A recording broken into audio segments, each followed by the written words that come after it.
topic is thin cylinder.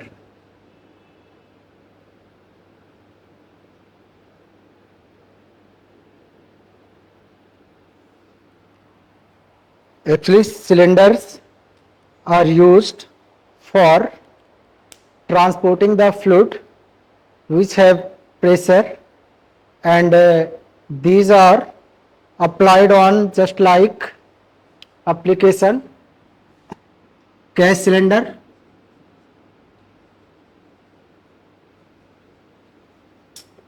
water pipes,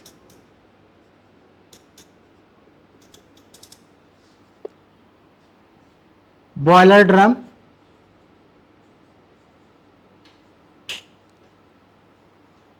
etcetera. ये कुछ example है जहां पे सिलेंडर्स यूज होते हैं और उन सिलेंडर्स पे हैवी प्रेशर से फ्लूइड फ्लो करता है।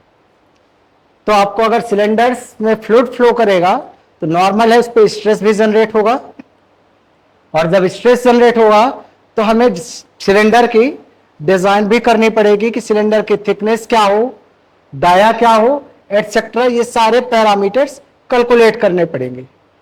तो हम स्टार्ट करते हैं पहला वर्ड कि सिलेंडर्स के एप्लीकेशंस तो हमें पता हो गए। अब हमें है कि सिलेंडर्स होता क्या, थिन वर्ड लिखा है, सिलेंडर्स लिखा है, तो क्या शेप है सिलेंडर्स की और थिन वर्ड क्यों लगाया है, ये इसका मतलब क्लियर हो। सिलेंडर्स अगर हम बनाते हैं तो नॉर्मल है, सिलेंडर की बॉडी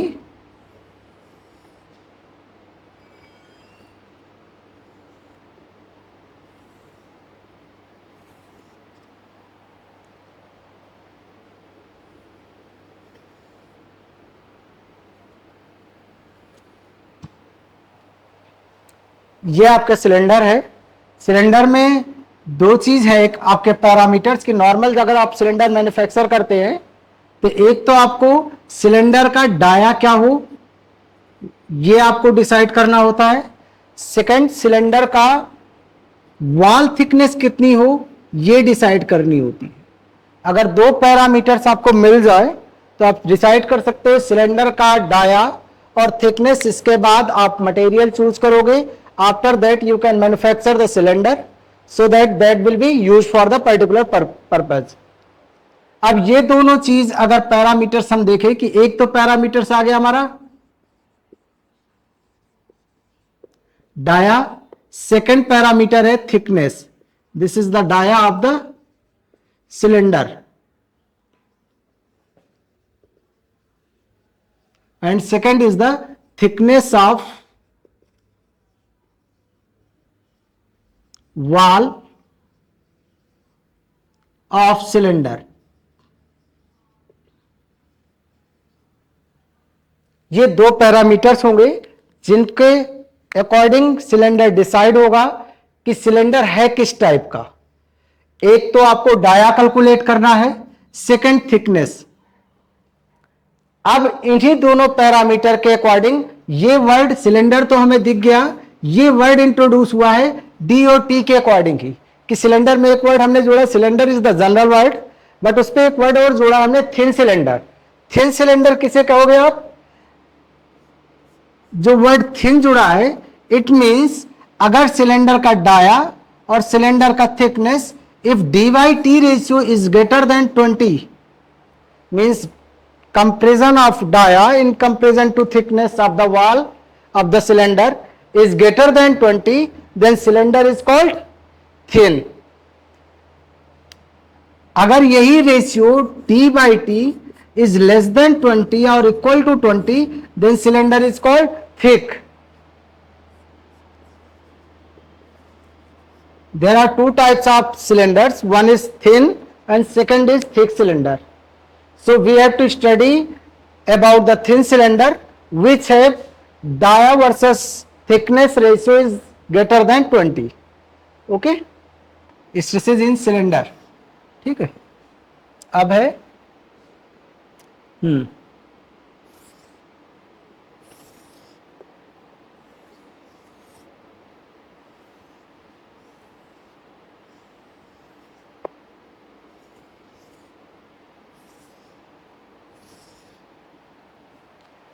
अब आता है टॉपिक स्ट्रेसेज इन सिलेंडर। अगर सिलेंडर के अंदर कोई भी फ्लूइड या गैस फिलअप होती है तो नॉर्मल है वो प्रेशर P एक्सर्ट करेगी सिलेंडर वॉल पे, that is P pressure exert करेगी सिलेंडर वॉल पे। अब इस P प्रेशर के कारण सिलेंडर पे स्ट्रेसेस जनरेट होते हैं सिलेंडर के अंदर, और वो भी मटेरियल पे, सिलेंडर वॉल पे। ये जो स्ट्रेसेस जनरेट होंगे ये दो टाइप के होते हैं। एक होता है थिन सिलेंडर में सरकमफेरेंशियल स्ट्रेस,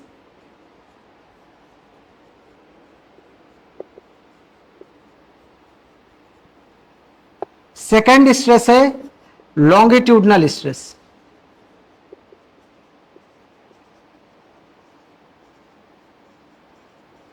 ये दो स्ट्रेस जनरेट होंगे, एक तो circumferential stress, second longitudinal stress. Circumferential stress कहां पे होगा, डायरेक्शन क्या होगी, एंड लॉन्गिट्यूडनल स्ट्रेस की डायरेक्शन क्या होगी, ये अब हम देखते हैं। सरकमफेरेंशियल स्ट्रेस, अगर हम सिलेंडर पे सरकमफेरेंस पे जाए, सिर्फ क्रॉस सेक्शन सिलेंडर का बनाए, तो अगर यहां से देखें कट करके,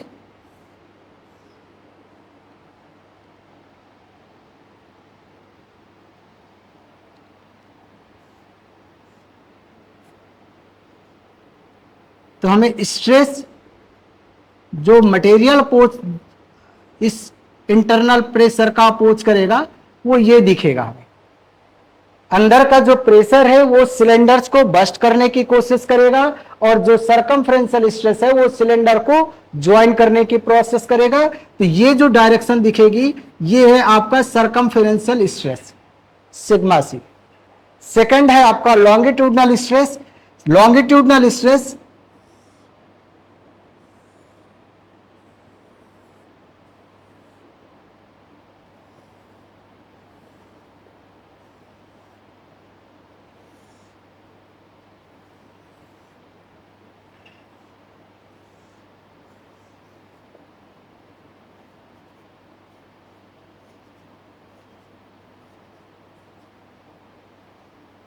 अगर सिलेंडर को दो पार्ट पे करते हैं तो ये आपको जो दिख रहा है ये है आपका लॉन्गिट्यूडनल स्ट्रेस, जो लेंथ के डायरेक्शन में या सिलेंड्रिकल के एक्सिस के डायरेक्शन में स्ट्रेस जो जनरेट होता है वो होगा लॉन्गिट्यूडनल स्ट्रेस, और जो सरकमफेरेंशियल के डायरेक्शन में जो स्ट्रेस जनरेट होता है वो होता है सरकमफेरेंशियल स्ट्रेस। दो टाइप के स्ट्रेस जनरेट होंगे सिलेंडर के अंदर। जो थिन सिलेंडर होगा एक तो लॉन्गिट्यूडनल स्ट्रेस और second is सरकमफेरेंशियल stress. Circumferential stress को डिनोट जो करते हैं हम वो करते हैं सिग्मा सी से, और लॉन्गिट्यूडनल स्ट्रेस को डिनोट करते हैं हम सिग्मा एल से। सिग्मा सी और sigma L both are the stresses which are induced in the thin cylinder. अब आती है कि स्ट्रेसेस सिग्मा सी और सिग्मा एल की वैल्यू क्या होगी। सिग्मा सी का जो फार्मूला है that is PD by 2T, और सिग्मा एल का फार्मूला है that is PD by 4T। इस पे P क्या है, D क्या है, T क्या है वो क्लियर रहे। P जो आप प्रेशर फ्लूइड अंदर भरोगे, सिलेंडर के अंदर होगा फ्लूइड, वो प्रेशर होगा, that is pressure exerted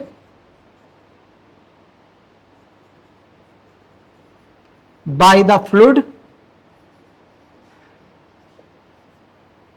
on the wall of the cylinder.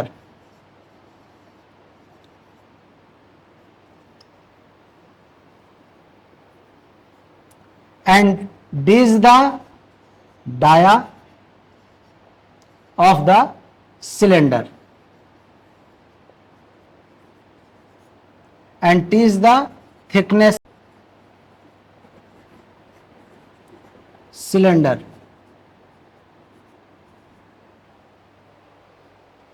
We can calculate the stresses sigma C and sigma L, both are circumferential and longitudinal stress, from the formula PD by 2T and PD by 4T, where P is the pressure exerted by the fluid on the cylinder and D is the dia of the cylinder, T is the thickness of the cylinder.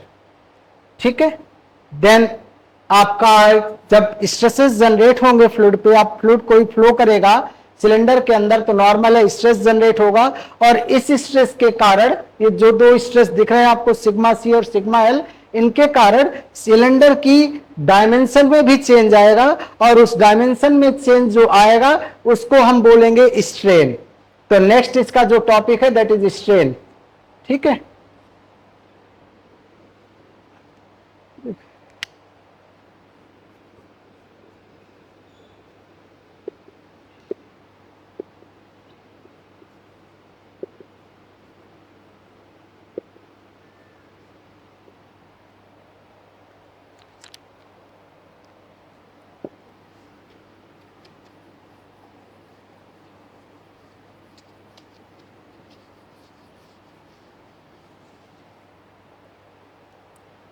Normal strain का जो formula है that is F strain, denote किया जाता है epsilon से, और formula आपको हम स्ट्रेन का जो लिखते हैं नॉर्मल, चेंज इन डायमेंशन, अगर लेंथ है तो change in length upon original length, ये आपका स्ट्रेन का फार्मूला है। सेकंड, इस स्ट्रेन का फार्मूला हम लिखते हैं जनरेट होने वाला stress, normal stress upon elastic constant.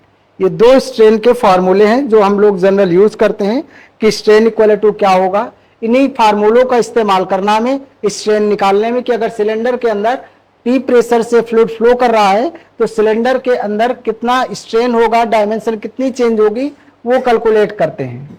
तो नॉर्मल है, स्ट्रेस कितने तरीके के वर्क करते हैं सिलेंडर में, ये नॉर्मल हमें पता है, दैट इज स्ट्रेस दो हैं, एक तो सिग्मा सी है, एक सिग्मा एल है, दैट इज सर्कमफेरेंशियल स्ट्रेस और लॉन्गिट्यूडनल स्ट्रेस। दो टाइप के स्ट्रेस काम करते हैं। सो स्ट्रेन में भी जो आपकी आएंगी वो दो तरीके की आएंगी, एक तो जो सर्कमफेरेंशियल डायरेक्ट डायमेंशन चेंज करेगा और एक जो लॉन्गिट्यूडनल डायमेंशंस को चेंज करेगा। सर्कमफेरेंशियल स्ट्रेन आपका अगर सिर्फ सिग्मा सी वर्क कर रहा होता तो जो स्ट्रेन आती सर्कमफेरेंशियल में उसको हम डिनोट करते हैं एप्सिलॉन सी से, that is सर्कमफेरेंशियल strain.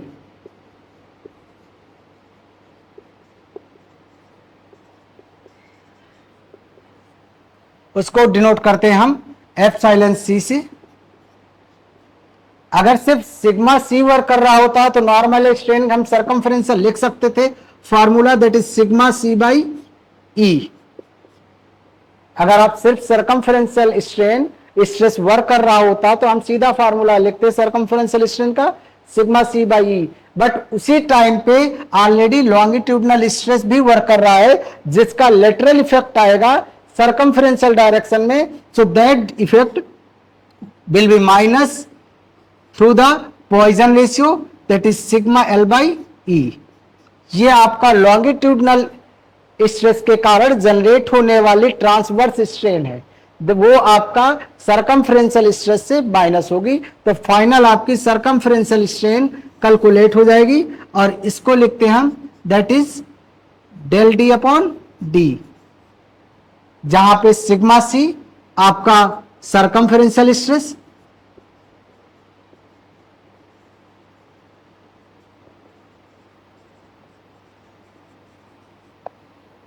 E cylinder material elastic constant,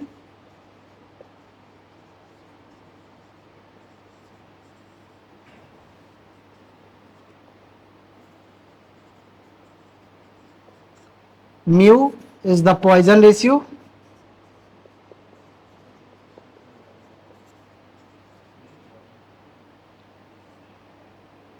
and sigma L longitudinal stress,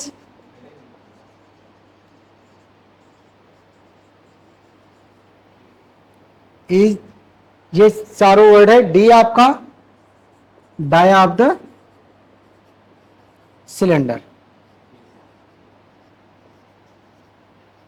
तो आप इससे कैलकुलेट कर सकते हैं सर्कमफ्रेंशियल स्ट्रेन।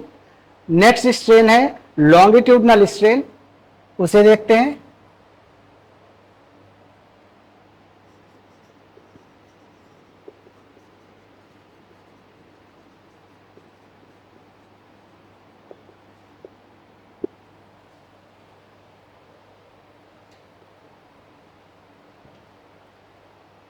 लॉन्गिट्यूडनल स्ट्रेन अगर सिर्फ सिग्मा एल स्ट्रेस वर्क कर रहा होता सिलेंडर पे तो जो नॉर्मल है लॉन्गिट्यूडनल स्ट्रेन एप्सिलॉन एल से डिनोट की जाती, उसको हम सीधा लिख सकते थे that is sigma L by E stress upon elastic constant. चूंकि उस पर सर्कमफ्रेंशियल स्ट्रेस भी वर्क कर रहा है, तो उसका ट्रांसवर्स इफेक्ट आएगा लॉन्गिट्यूडनल डायरेक्शन में, वो इफेक्ट माइनस होगा with the help of Poisson ratio, that is sigma C by E into mu. तो ये आपकी फाइनल लॉन्गिट्यूडनल स्ट्रेन आ जाएगी, और ये longitudinal strain that is denote equal to del L by L already written, ये है। तो ये आपका फार्मूला है दैट इज लॉन्गिट्यूडनल स्ट्रेन का, जहां पे del L change in length है सिलेंडर का, एल सिलेंडर की ओरिजिनल लेंथ है, आपका सिग्मा एल आपका longitudinal stress, E elastic constant, mu Poisson ratio, sigma C circumferential stress and is the elastic constant. इनकी वैल्यू पुट करके आप longitudinal strain calculate कर सकते हो। जब सिलेंडर की लेंथ एंड डाया ये दोनों चेंज हो रहे हैं, सिलेंडर की दो डायमेंशन चेंज हो रही है, लेंथ और डाया, नॉर्मल है, लेंथ और डाया चेंज होगी तो सिलेंडर के वॉल्यूम में भी चेंजेस आएंगे,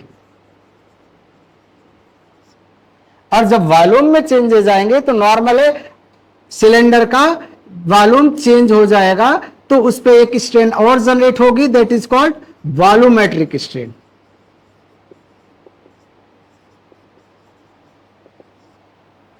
तो नेक्स्ट हम कैलकुलेट करेंगे वॉल्यूमेट्रिक स्ट्रेन। हमें पता है सिलेंडर का वॉल्यूम आपका अगर फार्मूला लिखते हैं तो क्या होता है, pi D square by 4 into L, cylinder के वॉल्यूम का फार्मूला है। इस सिलेंडर के वॉल्यूम को अगर हम डिफरेंशिएट करें तो लिख सकते हैं del V equal to pi by 4 constant, D एक फंक्शन डी है और यार एक फंक्शन एल है, तो पहले फर्स्ट फंक्शन को डिफरेंशिएट करें that is 2d, D square को 2d del D into L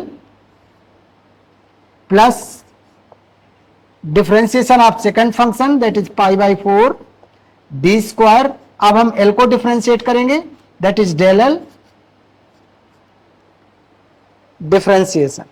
after that del V में हम v को डिवाइड कर दें यहां लेफ्ट हैंड साइड, तो कंप्लीट इधर भी v डिवाइड हो जाएगा that is pi by 4 into 2d del D into L divide by v volume of the cylinder that is volume of the cylinder already written as pi by 4 D square into L plus pi by 4 D square into del L divide by pi by 4 into D square into L. यहां से आपको D square L L, तो जो formula हमारा बनेगा that is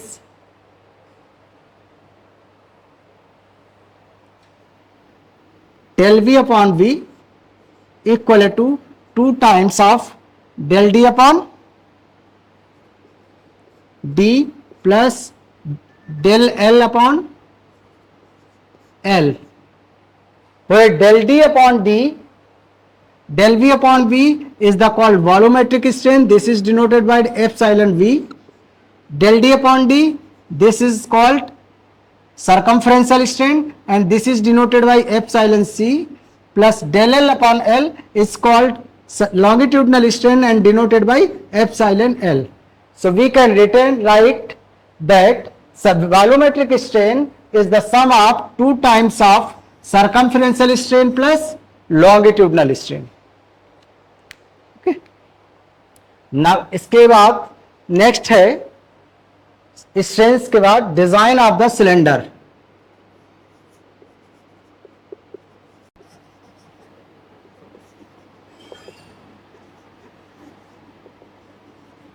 design of the thin cylinder. अब आता है कि अगर हमें पैरामीटर कैलकुलेट हो गए, स्ट्रेस पता है, तो हम डिजाइन कैसे करें सिलेंडर्स की, सिलेंडर्स बनाए तो जो पैरामीटर्स कैलकुलेट करें वो कैसे करें। नॉर्मल है हमारे पास डिजाइन करते वक्त एक तो वर्ड आता है पैरामीटर, जो हमें पता है कि क्या क्या हमारे पास सिलेंडर के पैरामीटर हैं, that is dia and thickness. Second आता है फैक्टर मटेरियल। मटेरियल ऑलरेडी हम लोग चूज कर लेते हैं, पहले मटेरियल क्या चूज करना है, और जब मटेरियल सिलेक्शन आपका स्टार्ट खत्म हो जाता है तो आपको उससे अल्टीमेट स्ट्रेस की वैल्यू मिल जाती है कि अल्टीमेट स्ट्रेस इस मटेरियल का कितना है वो मिल जाता है आपको जब आप मटेरियल सिलेक्शन कंप्लीट कर लेते हैं। और जब मटेरियल सिलेक्शन कंप्लीट हो गया, अल्टीमेट स्ट्रेस मालूम हो गया, अगर मैं उसे डिनोट करता हूं आपका सिग्मा यूटी से, that is ultimate stress of the material which will be selected for the design of cylinder, then हमें पता है सिलेंडर के अंदर जो जनरेट होने वाला स्ट्रेस है sigma C, that is P D by 2t, and longitudinal stress sigma L, that is P D by 4t। अब आती है बात, सिलेंडर डिजाइन आप इसके अकॉर्डिंग करना चाहें या इसके अकॉर्डिंग करेंगे। तो नॉर्मल है, हमें दिख रहा है कि sigma C equal to P D by 2t की वैल्यू जो आएगी that is greater than in compare to sigma L equal to P D by 4t से। जो सिग्मा सी इंड्यूस होने वाला स्ट्रेस है इसकी वैल्यू ज्यादा आएगी, तो ये पहला स्ट्रेस इसके पास पहुंच सकता है, सिलेंडर बस्ट हो जाएगा। तो डिजाइन करेंगे हम सिग्मा सी के अकॉर्डिंग, क्योंकि ये स्ट्रेस उसके बाद पहुंचेगा। अगर इसकी वैल्यू आप 10 लेते हो तो ये वैल्यू 5 है, और अल्टीमेट अगर आपने 20 ली तो पहले आपको 10 20 के पास पहुंचेगा, 5 बाद के पहुंचेगा। जब 10 की वैल्यू बढ़ते बढ़ते 20 में पहुंचेगी तब तक सिलेंडर बस्ट हो चुका होगा, 5 तो बाद के पहुंचेगा। इसलिए हम जो डिजाइन करते हैं सिलेंडर, वो डिजाइन करते हैं सिग्मा सी सर्कमफ्रेंशियल स्ट्रेस के according. It means sigma C always क्या होना चाहिए, लेस देन और इक्वल टू सिग्मा यूटी से। सिग्मा सी जनरेट होने वाला सर्कमफ्रेंशियल स्ट्रेस वो हमेशा सिग्मा अल्टीमेट स्ट्रेस से हमेशा कम रहेगा, तो सिलेंडर सेफ रहेगा। अगर इससे जैसे इक्वल आया क्रिटिकल कंडीशन में पहुंच जाएगी। सिग्मा सी की वैल्यू लिख सकते हैं, फॉर्मूला आपको पता है, P D by 2t। It means P D by 2t is less than equal to sigma UT. यहां से आप टी की वैल्यू निकाल सकते हैं कि टी की वैल्यू क्या चाहिए आपको, क्या होगी टी की वैल्यू।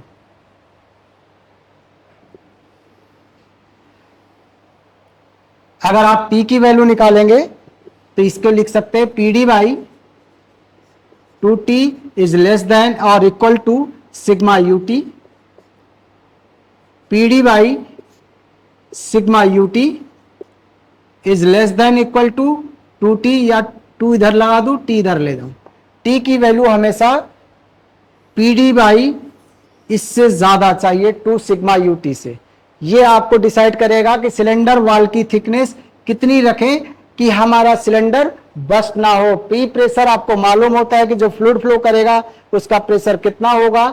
डी डाया मालूम होता है क्योंकि आपको साइज देखना पड़ता है कि किस साइज पे किस जगह पे आपको सिलेंडर का इस्तेमाल करना है, तो उससे डाया डिसाइड हो जाता है। देन सिग्मा यूटी मटेरियल पे डिपेंड करता है। ये वैल्यू आने के बाद आप डिसाइड करते हो कि कितनी थिकनेस तक का सिलेंडर, वॉल थिकनेस का सिलेंडर आप मैन्युफैक्चर करोगे।